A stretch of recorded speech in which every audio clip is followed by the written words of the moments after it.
Une série sur les témoins de Jéhovah.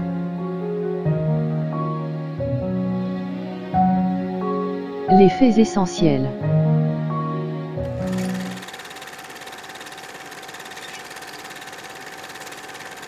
Donc, ce matin, dans notre série Les faits essentiels, j'aimerais qu'on puisse continuer à décrire les croyances de la Société des témoins de Jéhovah concernant le salut, concernant comment une personne peut être réconciliée avec Dieu. Puis j'aimerais qu'on puisse considérer le texte par excellence du Nouveau Testament qu'ils utilisent pour dire que le salut n'est pas seulement par la foi.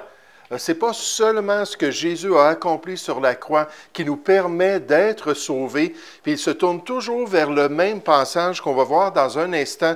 Mais les témoins de Jéhovah disent « Il n'existe pas de chemin facile menant au salut. Celui-ci, le salut, ne s'obtient que par des efforts vigoureux. Ces vigoureux efforts contrastent tout à fait avec le point de vue facile que beaucoup ont adopté à propos du christianisme. » Donc, il dit, ce qu'on croit, c'est totalement le contraire de ce que les groupes chrétiens croient. C'est totalement l'opposé de cela.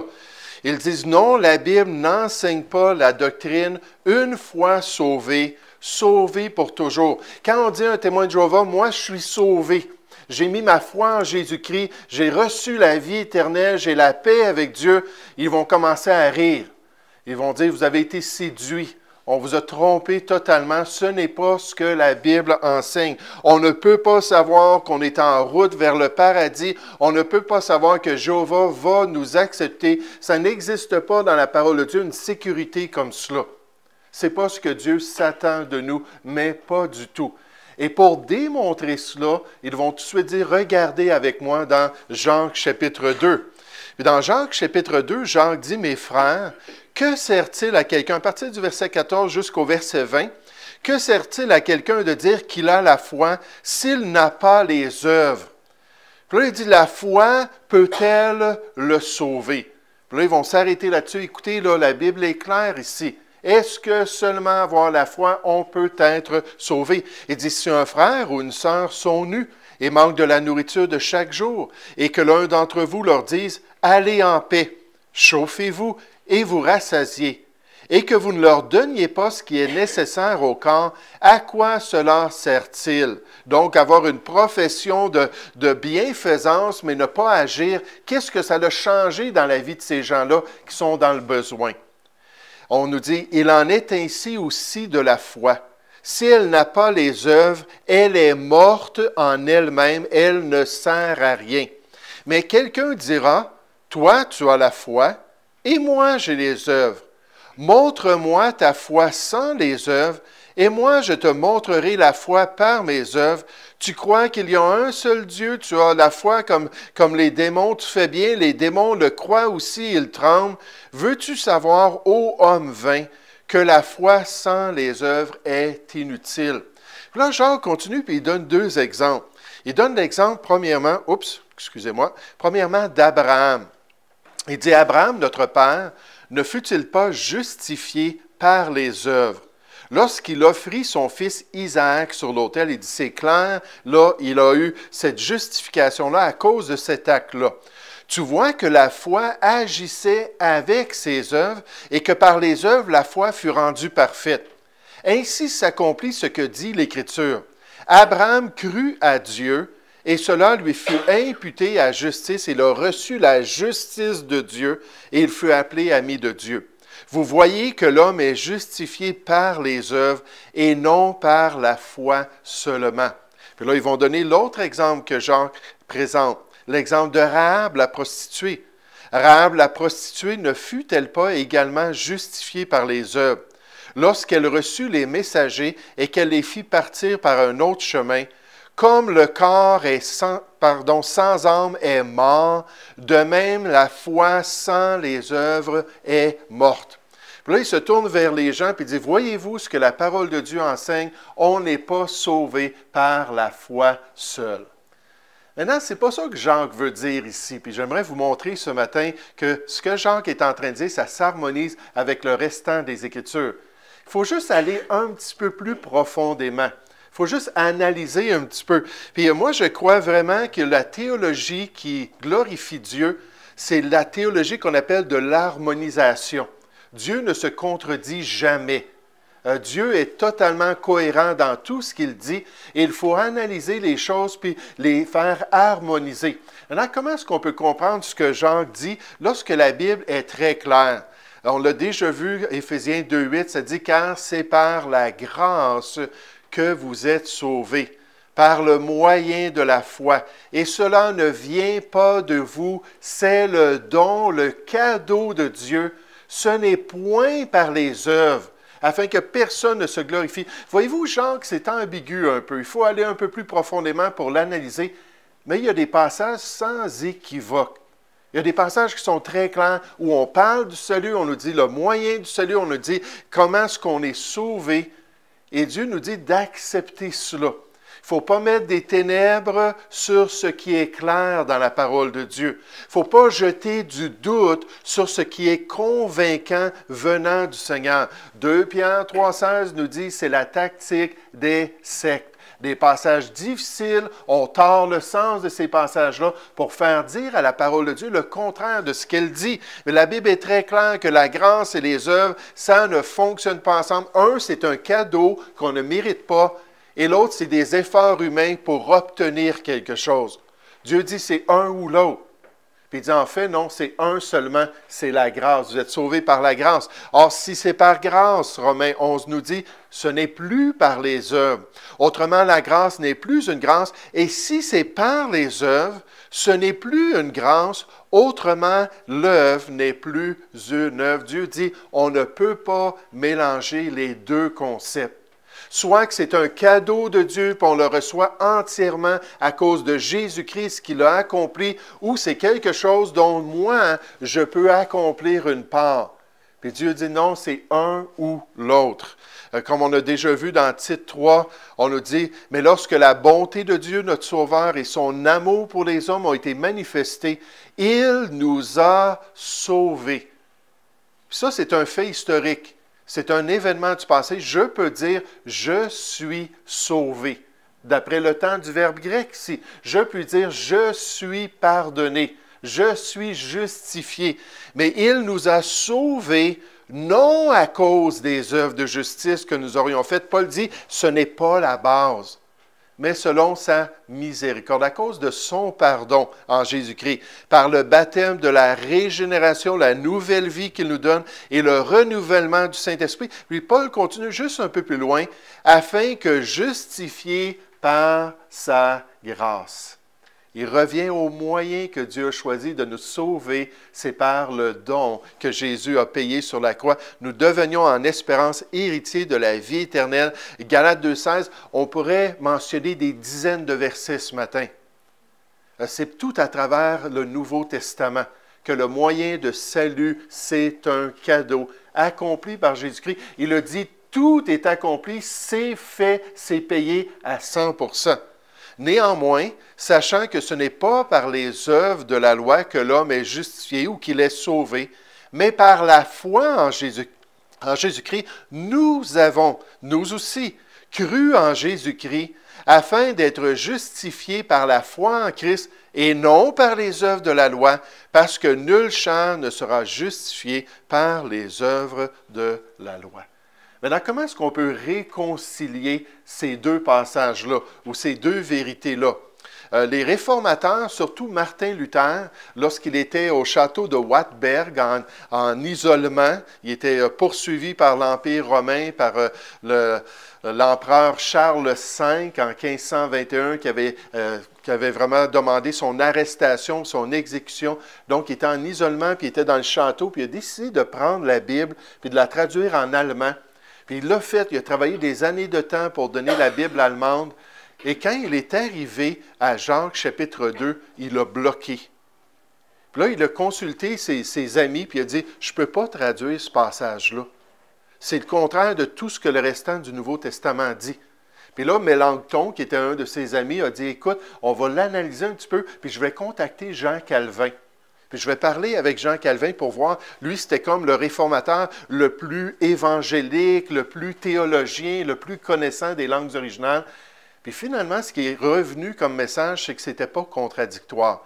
Puis il a dit, fais confiance à Dieu, puis traduis-le. Puis il l'a mis finalement dans la parole en allemand. Mais ça l'a vraiment choqué les réformateurs de voir ça. Mais pour harmoniser la parole de Dieu, il faut comprendre qu'il y a deux aspects du salut de l'homme. Il y a premièrement l'aspect qui est intérieur. L'aspect qui se produit dans l'homme intérieur. En fait, l'aspect qui se produit dans le cœur. Quand on est sauvé, ça se produit à l'intérieur. Mon père, c'était un homme militaire qui voulait que je sois structuré, il voulait que je sois efficace, il voulait que je sois un bon étudiant, il voulait que j'aie une bonne vie, puis il mettait toutes sortes de règles à l'extérieur de ma vie, puis moi, je voulais tout briser. Je voulais rien savoir des règlements. Je voulais rien savoir des autorités. Puis quand Jésus-Christ est rentré dans ma vie, il a commencé par rentrer dans mon cœur. Puis il a sauvé mon âme, il a sauvé mon cœur. Puis là, de l'intérieur, la structure puis la vie d'un disciple ont commencé à se manifester, mais ça commence par l'intérieur. Puis l'intérieur, c'est l'endroit que Dieu voit. Dans 1 Samuel 16, au verset 7, ça dit « L'Éternel regarde le cœur ». On ne peut pas se cacher devant Dieu. On ne peut pas chercher à être un acteur ou un comédien spirituel. Dieu voit notre cœur. On est nu devant lui. Hébreux 4.12 nous dit, il voit exactement tous les aspects de notre vie. Puis quand on est sauvé, ça commence par l'intérieur. Ça commence par ce qui se produit dans le centre même de mes décisions et de mon cœur. Dans Acte 15, au verset 9, on nous dit, il n'a fait aucune différence entre nous, les Juifs, et eux, les non-Juifs, ayant purifié leur cœur par la foi. L'endroit le plus stratégique de notre vie, c'est le cœur. C'est l'intérieur. C'est là qu'on doit expérimenter le salut. La Bible nous dit dans Proverbe 4, 23 que le cœur, c'est la source de tous les autres éléments de notre vie et on devrait garder notre cœur plus que toute autre chose. C'est tellement important que Dieu soit dans notre cœur. Dans Hébreux chapitre 10, on nous dit que c'est l'essentiel de ce que Dieu allait faire dans la nouvelle alliance. Voici l'alliance que je ferai avec eux. Après ces jours-là, dit le Seigneur, je mettrai mes lois dans leur cœur. Dans l'Ancienne Alliance, les lois étaient sur des tablettes de pierre à l'extérieur du croyant. C'était imposé aux croyants. Ils devaient se soumettre aux commandements de Dieu. Puis Dieu a dit, mais là, dans la nouvelle alliance, là, je vais faire que ça soit dans votre cœur, que ça fasse partie de votre homme intérieur, que ça fasse partie de vos désirs les plus profonds d'accomplir ça. Et je les écrirai dans leur esprit, il ajoute, et je ne me souviendrai plus de leurs péchés ni de leurs iniquités, en contraste avec l'ancienne alliance. Dieu dit, je vais faire ça à l'intérieur. Et c'est pour ça que Jésus dit, heureux ceux qui ont le cœur pur. Ceux qui seront purifiés par l'œuvre du salut, car ils verront Dieu. On ne peut pas un jour espérer être devant Dieu et se tenir devant lui avec des cœurs qui sont impurs. Et la Bible nous dit qu'avant le salut, nous étions tous impurs devant Dieu. Dans Romains 2, 29, on nous dit, mais le juif, c'est celui qui l'est intérieurement, premièrement. Et la circoncision, venez déchirer la chair, comme ça, la circoncision, c'est celle du cœur selon l'esprit, comme Colossiens chapitre 2 nous dit, celle du cœur selon l'esprit et non selon la lettre. La louange de ce juif ne vient pas des hommes, mais de Dieu qui voit son cœur, qui voit le changement, ayant purifié vos âmes en obéissant à la vérité pour avoir un amour fraternel sincère. Aimez-vous ardemment les uns les autres de tout votre cœur. Comment est-ce qu'une personne peut tout faire de bon cœur pour le Seigneur? Il faut que le Seigneur habite dans son cœur. Il faut que le Seigneur ait sauvé son cœur, lui ait donné un nouveau cœur. qu'il ait pris ce cœur de pierre-là, inconverti, pour le transformer dans un cœur de chair qu'il va pouvoir mouler et transformer à l'image de son Fils.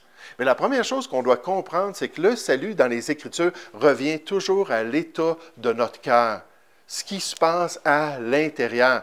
C'est pour ça que papa et maman, on n'a pas besoin d'avoir toutes sortes de règlements puis de toujours être en train d'imposer ça sur les enfants quand ils reçoivent le salut.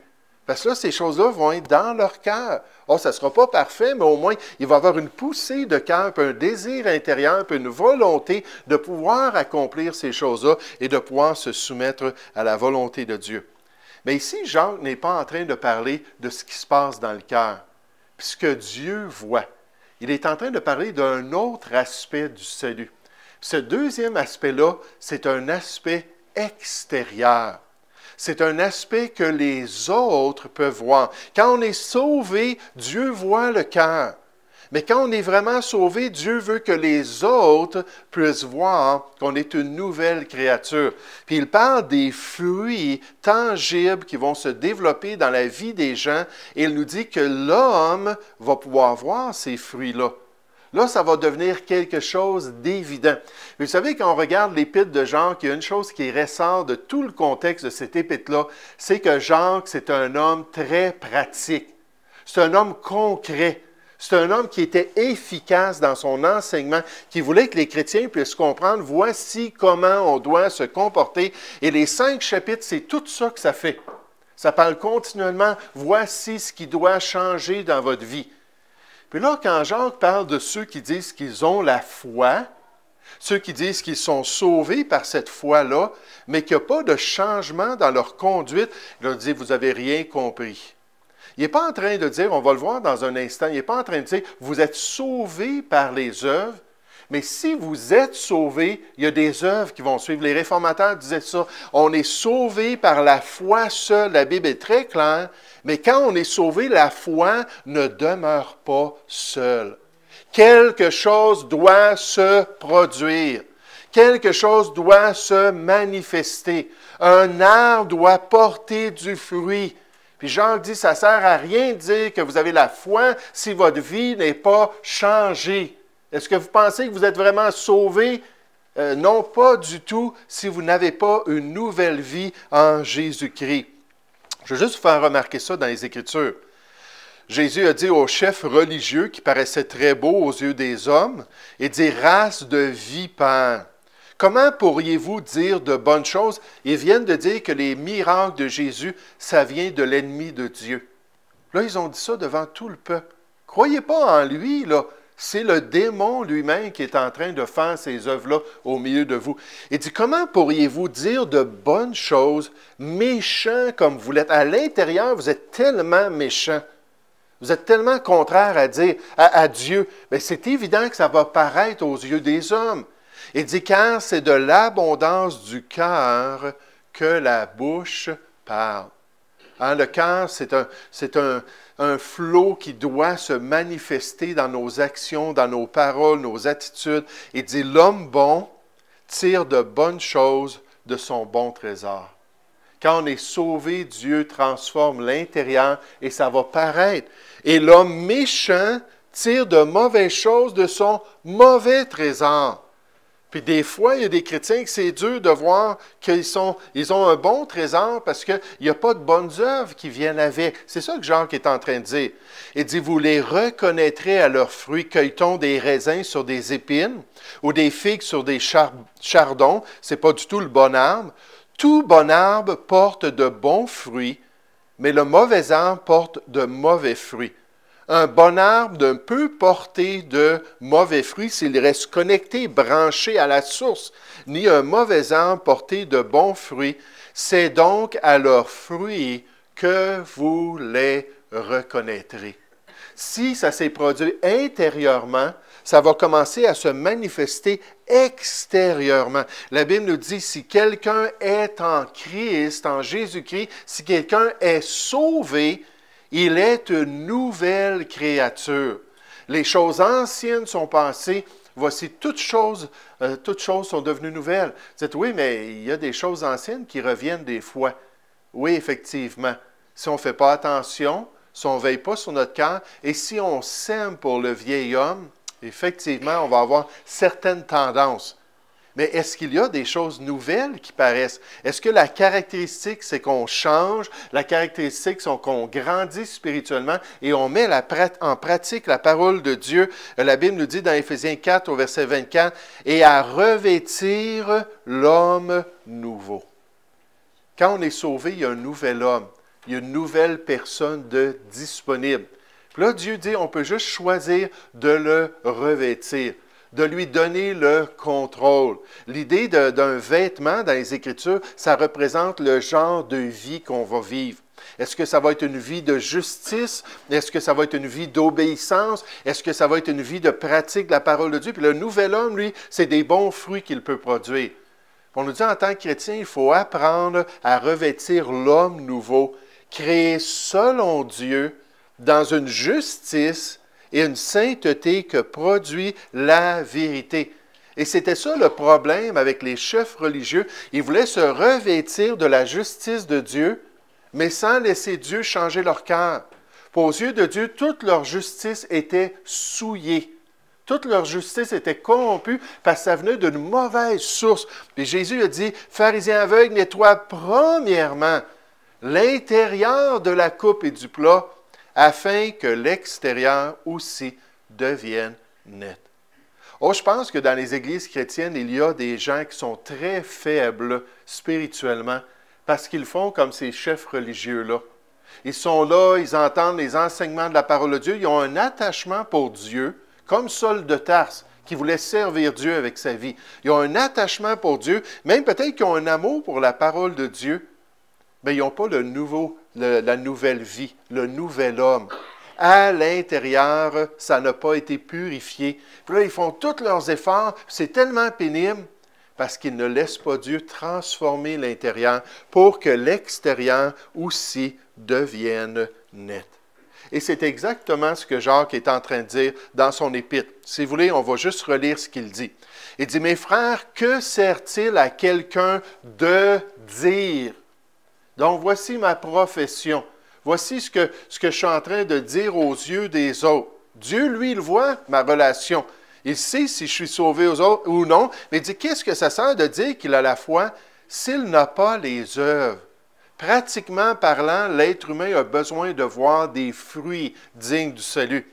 La foi peut-elle le sauver? Si un frère ou une sœur sont nus et manquent de la nourriture de chaque jour et l'un d'entre vous leur dise « Allez en paix, chauffez-vous et vous rassasiez », et que vous ne leur donniez pas ce qui est nécessaire au corps, à quoi cela sert-il? Tu te dis chrétien, mais tu n'agis pas comme un chrétien. Tu te dis une nouvelle créature en Jésus-Christ et tu ne prends pas soin de la maisonnée de Dieu, du peuple de Dieu. Et ça sert à quoi? C'est pas conséquent, là. Il y a quelque chose qui manque quelque part. Il continue. Il en est ainsi de la foi. Si elle n'a pas les œuvres qui vont l'accompagner après le salut, elle est morte en elle-même. Mais quelqu'un dira, « Toi, tu as la foi, moi, j'ai les œuvres. » Puis là, remarquez ce que Jean dit. Il dit, « Montre à Dieu ta foi. » Est-ce que c'est ce qu'on nous dit ici? Non, Dieu le sait déjà, là. Il voit l'intérieur. Il voit si on est réellement sauvé. Il dit, « Montre-moi à l'être humain, aux hommes qui ont besoin de voir un changement. Montre-moi ta foi sans les œuvres. » Puis il vient juste de le dire, c'est impossible. Tu ne peux pas faire ça. Il n'y a pas eu de changement, il n'y a pas eu de vie. Et moi, je te montrerai la foi par mes œuvres. Tu crois qu'il y a un seul Dieu. Tu t'es limité à ta foi dans sa personne. Tu fais bien. Les démons le croient aussi. Ils tremblent. Les démons ne sont pas sauvés. Veux-tu savoir, ô homme vain, que la foi sans les œuvres est inutile? C'est beau de dire qu'on a la foi, mais ça ne sert à rien s'il n'y a pas eu cette transformation-là.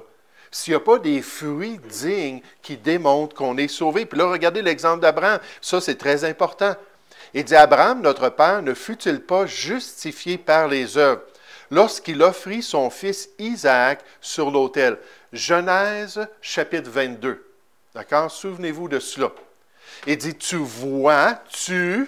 en tant qu'être humain, vois que la foi agissait avec ses œuvres et qu'à par les œuvres, la foi fut rendue parfaite.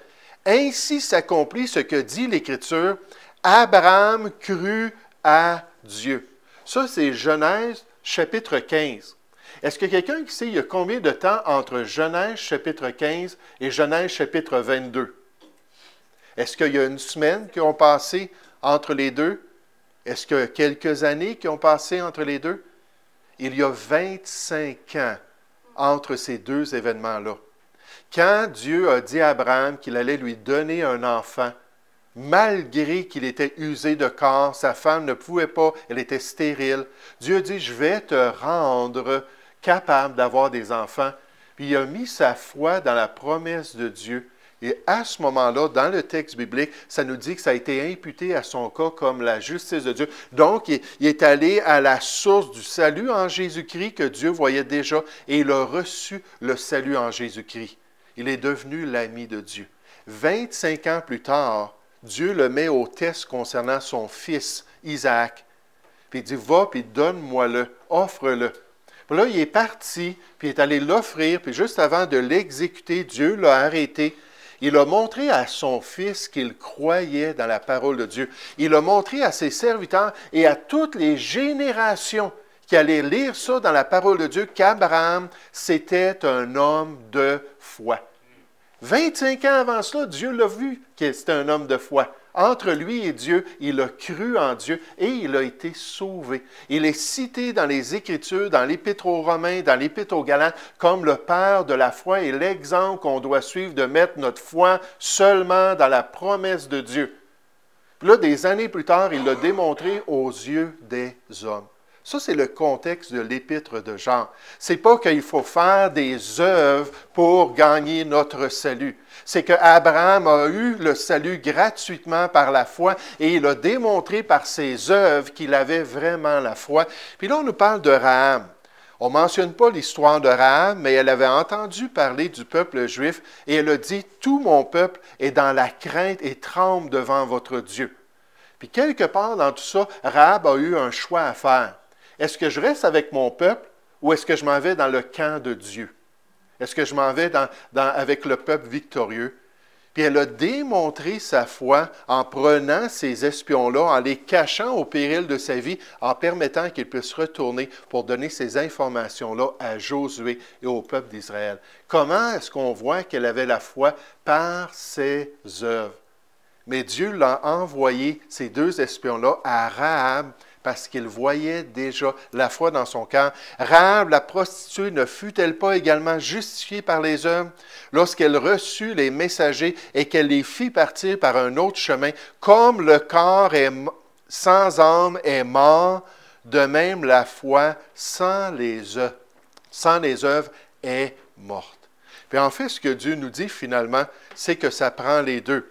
C'est par la grâce que vous êtes sauvés par le moyen de la foi. Ça, c'est la manière qu'on est sauvé. Et cela ne vient pas de vous, c'est le don de Dieu. Ce n'est point par les œuvres afin que personne ne se glorifie. Donc, on est sauvé seulement par l'œuvre de Jésus-Christ. Puis on nous dit, car nous sommes son ouvrage, une fois sauvés, ayant été créés en Jésus-Christ pour de bonnes œuvres que Dieu a préparé d'avance afin que nous les pratiquions. Dans le même passage, on nous dit c'est un cadeau de Dieu, ça ne vient pas de vous, c'est même pas par vos œuvres. On nous dit, mais si vous êtes sauvés, et mon ami, là, vous allez commencer à faire de bonnes œuvres pour la gloire de Dieu. On nous dit, cette parole est certaine et je veux que tu affirmes ces choses afin que ceux qui ont cru en Dieu, ceux qui ont mis leur foi dans le salut, les versets 5 à 7, juste avant le disent, c'est comme ça qu'on est sauvé par la grâce de Dieu, que ces gens-là s'appliquent à pratiquer de bonnes œuvres. Et comme Jacques, on dit, mais voici ce qui est vraiment utile. De dire aux gens, je suis chrétien, je suis sauvé, ça ne change rien dans ma vie, ça n'aide pas personne. Mais d'être vraiment sauvé et de commencer à utiliser mon corps comme un instrument de justice et être une bénédiction pour les autres, ça, c'est utile. La Bible nous dit que ça prend les deux. Ça prend l'aspect intérieur, c'est le fondement, un nouveau cœur, et ça prend les fruits dans notre vie pour démontrer aux gens qu'on est réellement sauvés. Comme c'est triste, n'est-ce pas, que les témoins de Jéhovah se tournent vers un passage majestueux comme Jacques chapitre 2 pour l'utiliser pour mettre des ténèbres sur tout le restant du Nouveau Testament, alors qu'ils ne comprennent même pas ce que Jacques est en train de dire. Arrêtez d'être des grands parleurs, Jacques dit aux chrétiens. Si vous êtes vraiment sauvés, ça doit paraître dans votre vie, sinon votre foi est inutile. Vous n'êtes pas sauvés par une foi comme ça, vous n'avez pas reçu la nouvelle vie qui se trouve en Jésus-Christ. Donc, on termine avec le point numéro 7, puis la semaine prochaine, on va parler de ce mystérieux chiffre-là que les témoins de Jéhovah utilisent toujours, les 144 000. On va voir où est-ce que ça se trouve dans la Bible et qu'est-ce qu'on apprend concernant les témoins de Jéhovah dans leur interprétation des 144 000. Donc, on va s'arrêter avec ça pour ce matin.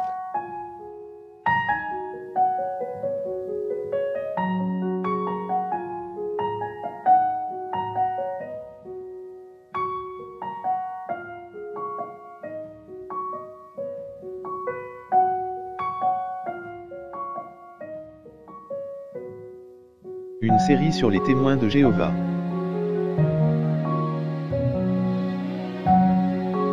Les faits essentiels.